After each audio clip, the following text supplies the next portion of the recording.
હિતેશભાઈ કાળુભાઈ ચૌહાણ. હિતેશભાઈ, શું આખી ઘટના બની હતી? કેમ તમારે એસીબીમાં ફરિયાદ કરવી પડી?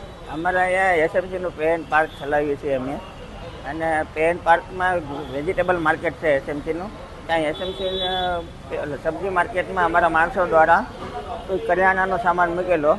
આ બાબત પર આમ આદમી પાર્ટીના બે કોર્પોરેટર આવેલા, જીતુભાઈ કાછડિયા અને વિપુલભાઈ સોવાગિયા. એને પાર્કિંગમાં રાઉન્ડ મારી, પછી વેજીટેબલ માર્કેટમાં રાઉન્ડ મારી કે આ સામાન તમે મૂકેલો છે. માણસો દ્વારા કહેવામાં આવ્યું કે આ અમારા માણસનો સામાન છે, કે આ તમે અહીંયા ગેરકાયદેસર કબજો કરેલો છે અને તમે તમારી ઉપર આ ગુનો લાગશે ને એ ગુનો લાગશે ને એમ તમે ખંડણી આ બધી કલમો લાગશે ને. પછી અમે આવી તકરાર કરવા માંડ્યા. પછી અમે એમના મિત્ર અને અન્ય કોન્ટ્રાક્ટર છે એને બોલાવેલા, ભાઈ આ બાબતની તકરાર કરે છે, જરાક તમે આવીને મળેલો નહીં ભાઈને શું છે. એ ભાઈ એને મળવા ગયા હતા, એને એવું કીધું કે ભાઈ કે પતાવટ માટે 11 લાખ રૂપિયા થશે. પછી શું કર્યું છે? પૈસાની માંગણી કરી, તે રીતે પતાવટ કરી.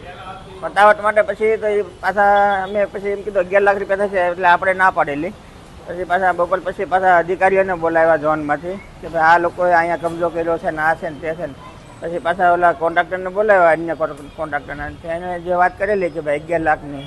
પછી અમે ત્રણેય એવું નક્કી કર્યું ભાઈ 10 લાખમાં આ બાબતે સમાધાન માટે નક્કી કરેલું. તો પછી તમે કેમ એસીબીમાં ફરિયાદ કરી?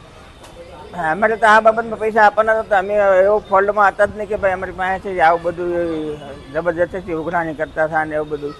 એટલે અમે માફી પત્રક અમારી પાસે લખાવી લીધેલો ઝોનના ઓફિસરે. તો કઈ જગ્યાએ ફરિયાદ કરી તમે? અમે ફરિયાદ કરી છે અમદાવાદમાં એસીબી ડાયરેક્ટર સાહેબ સાથે.